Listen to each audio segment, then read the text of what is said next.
భారత్ లో నక్సలిజం చరిత్రగా మిగిలిపోయే రోజులు దగ్గరలోనే ఉన్నాయి. ఒకప్పుడు సగం రాష్ట్రాలకు విస్తరించి ప్రభుత్వాలను కుదిపేసిన నక్సలైట్లు, మావోయిస్టు దళాలు ఇప్పుడు క్రమంగా బలహీనపడుతూ ఉనికిని కోల్పోతున్నాయి. మంచో చెడో తొలినాళ్లలో నక్సలిజం ఓ సిద్ధాంతం పట్ల నిబద్ధతతో ఉండేది. కాలక్రమేణా అది విధ్వంసం, మనుషులను మట్టుబెట్టడంగా మారింది. భారత్ లో నక్సలిజం పుట్టింది బెంగాల్లో. ఇది బెంగాల్లో పుట్టినప్పటికీ ప్రధాన స్థావరం మాత్రం తెలంగాణ. నక్సలిజం తెలంగాణ కేంద్రంగా అభివృద్ధి చెంది ఇక్కడి నుంచే దేశవ్యాప్తంగా వ్యాప్తి చెందింది. ఈ నక్సలిజం కార్ల్ మార్క్స్ సిద్ధాంతం ఆధారంగా పుట్టింది. ఆ సిద్ధాంతం ఆధారంగానే రష్యా విప్లవం, ఈ విప్లవమే బోల్షెవిక్ విప్లవం. ఈ విప్లవ రూపకర్త లెనిన్ కార్ల్ మార్క్స్ సిద్ధాంతం ఆధారంగా వచ్చిందే లెనినిజం. ఈ రెండు సిద్ధాంతాల ఆధారంగా వచ్చిందే Maoism. Karl Marx, Leninism, Maoism సిద్ధాంతాలపై ఆధారపడి నిర్మితమైందే ఈ నక్సలిజం. 1967లో పశ్చిమ బెంగాల్లోని నక్సల్బరీ గ్రామంలో నక్సలిజం పుట్టుకొచ్చింది. భూస్వాముల దోపిడీకి వ్యతిరేకంగా రైతులు, గిరిజనులు చేపట్టిన ఉద్యమం క్రమంగా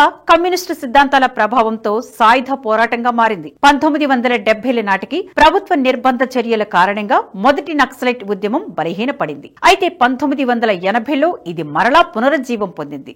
ఆంధ్రప్రదేశ్ లో Kondapalli Seetharamaiah People's war group PWGని స్థాపించగా, బీహార్, జార్ఖండ్ లో మావోయిస్టు కమ్యూనిస్టు కేంద్రం MCC ప్రభావం పెరిగింది. ఈ ప్రభావం దేశవ్యాప్తంగా విస్తరించింది. 2000 సంవత్సరం తర్వాత అత్యంత తీవ్ర స్థాయికి చేరుకుంది నక్సలిజం. 2014 తర్వాత నక్సలిజం తగ్గుముఖం పట్టింది. 2014లో కేంద్రంలో అధికారంలోకి వచ్చిన బీజేపీ ప్రభుత్వం 2026 నాటికి నక్సల్స్ ఫ్రీ భారత్ లక్ష్యంగా పనిచేస్తోంది. మోదీ నేతృత్వంలో దేశంలో చేపట్టిన అభివృద్ధి కార్యక్రమాలు, గ్రామీణ ప్రాంతాల్లో మౌలిక సదుపాయాల పెంపు, విద్య, ఉపాధి అవకాశాల పెరుగుదలతో నక్సలైట్ ఉద్యమానికి ప్రజల మద్దతు తగ్గింది.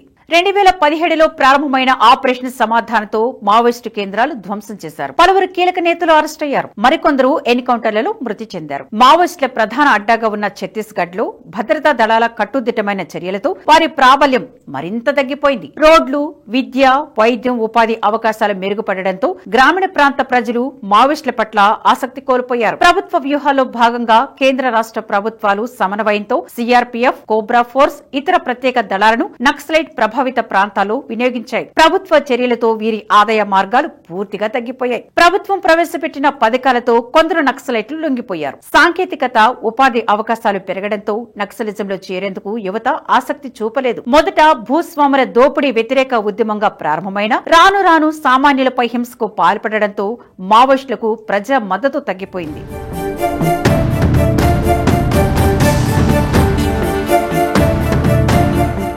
దీర్ఘకాల దృక్పథం, కఠిన వైఖరి, స్థానిక సామర్థ్యంపై అర్థం చేసుకోవడం వంటివి కాకుండా కేవలం తుపాకీతో సామాన్యులను బెదిరించి అణిచివేస్తామంటే ఎవరూ ఊరుకోరు. హింసకు పాల్పడి అమాయక ప్రజల ప్రాణాలు తీస్తుంటే ప్రభుత్వం కఠినంగా వ్యవహరించాల్సి ఉంటుంది. అందుకే 2014లో దేశంలో సుస్థిర ప్రభుత్వం రావడంతో ప్రభుత్వం నుంచి వెళ్లే సంక్షేమ పథకాల ఫలాలు చివరి వ్యక్తి వరకు వెళ్లేలా చర్యలు చేపట్టింది. ప్రజలు ఆ దిశగా మోదీ సర్కార్ విశ్వాసం కల్పించింది. దీంతో దేశంలో నక్సలిజానికి స్థావరం లేకుండా పోయిందంటున్నారు పలువురు విశ్లేషకులు. నక్సల్స్ లేని భారత దిశగా కేంద్రం అడుగులు వేస్తోంది. ఇటీవల ఛత్తీస్గఢ్ లో భారీ ఎన్కౌంటర్ తో మావోయిస్టుల ఏరివేత లక్ష్యంగా భద్రతా బలగాలు కూంబింగ్ ఆపరేషన్ మొదలుపెట్టాయి. ఈ ఎన్కౌంటర్ పైనే కేంద్ర హోంమంత్రి అమిత్ షా స్పందిస్తూ ఇది నక్సల్స్ లేని భారత దిశగా కీలక అడుగులు పడుతున్నాయన్నారు. దేశంలో నక్సలిజం కొన ఊపిరితో ఉందని, నాటి ఎన్కౌంటర్ నక్సలిజానికి గట్టి ఎదురు దెబ్బని, నక్సల్ ఫ్రీ భారత్ గా వేసే అడుగులో ఇదో కీలక విజయమన్నారు. ఆ దిశగానే ప్రభుత్వం చర్యలు చేపట్టడంతో దేశంలో నక్సలిజం తుది శ్వాస తీసుకునే స్థితికి చేరుకుంది. అయితే తాజాగా ప్రధాని నరేంద్ర మోదీ నక్సలిజంపై స్పందిస్తూ దేశంలో అటవీ ప్రాంతాల నుంచి తుడిచిపెట్టుకుపోతున్న నక్సలిజం దురదృష్టవశాత్తు పట్టణ ప్రాంతాలకు చేరుతుందని ఆందోళన వ్యక్తం చేశారు. అయితే అందుకు కారణం కొన్ని రాజకీయ పార్టీలు వారి విధానాలకు వత్తాసు పలకడమేనన్నారు. కేంద్రం నిర్దేశించుకున్న లక్ష్యానికి అనుగుణంగా దేశంలో నక్సలిజం అంతిమ దశలో ఉంది. గతంలో నక్సల్స్ వల్ల దాదాపు 100కి పైగా జిల్లాలు తీవ్రంగా ప్రభావితమయ్యాయి. కానీ ఇప్పుడు సంఖ్య రెండంకెల సంఖ్యకు అంటే 24కు తగ్గింది. మోదీ నేతృత్వంలో క్షేత్రస్థాయిలో కేంద్రం చేపట్టిన చర్యల వల్లే ఇది సాధ్యమైంది. ఒకవైపు అడవుల నుంచి నక్సలిజాన్ని క్రమంగా నిర్మూలిస్తున్న అర్బన్ నక్సలిజం నెట్వర్క్ వేగంగా విస్తరిస్తోంది. ఇదే ఇప్పుడు కొత్త సవాలు విసురుతోంది. గతంలో అర్బన్ నక్సల్స్ ను వ్యతిరేకించిన పార్టీనే ప్రస్తుతం వారిని వెనకేసుకొస్తుందట. దేశాభివృద్ధితో పాటు మన సంస్కృతిని కూడా అర్బన్ నక్సల్స్ వ్యతిరేకిస్తారన్నారు మోదీ ప్రధానిగా దేశ పగ్గాలు చేపట్టిన తర్వాత దేశంలో పరిస్థితులు మారాయి. బీజేపీ అధికారంలోకి వచ్చిన దశాబ్ద కాలంలో ప్రజల ఆకాంక్షలు పెరుగుతున్నాయి. ప్రస్తుతం దేశం పెద్ద పెద్ద ఆలోచనలతో ముందుకు వెళుతుంది. పెద్ద పెద్ద లక్ష్యాలను నిర్దేశించుకుంటుంది. ఛత్తీస్గఢ్ అంటేనే నక్సల్స్ కు పెట్టింది లేని పేరుగా ఉంది. ఇప్పుడు ఆ ప్రాంతంలోనే వారి స్మారకాలను కూల్చివేస్తున్నారంటేనే అర్థం చేసుకోవచ్చు దేశంలో నక్సలిజం వెంటిలేటర్ పై ఉందని. నక్సల్స్ స్మారకాలు కూల్చివేస్తున్నారంటే నక్సలిజం తగ్గితేనే ఇది సాధ్యం. మౌలిక సదుపాయాలు అభివృద్ధి, ఆర్థిక వ్యవస్థ పెంపు, చివరి వ్యక్తి వరకు సంక్షేమ పథకాల ఫలాలు అందితే నక్సలిజం లేని భారత్ అవతరిస్తోంది. స్వతంత్ర భారతదేశాన్ని అతి ఎక్కువ కాలం పాలించింది కాంగ్రెస్ పార్టీ. ఆ పార్టీ పాలనలో పేదరిక నిర్మూలనకు ఎలాంటి విధి విధానాలు చేపట్టలేదు. కానీ మోదీ చేపట్టిన విధి విధానాలతో 2015-16, 2019-21 మధ్య 13.5 కోట్ల మంది పేదరిక నుండి బయటపడ్డారు.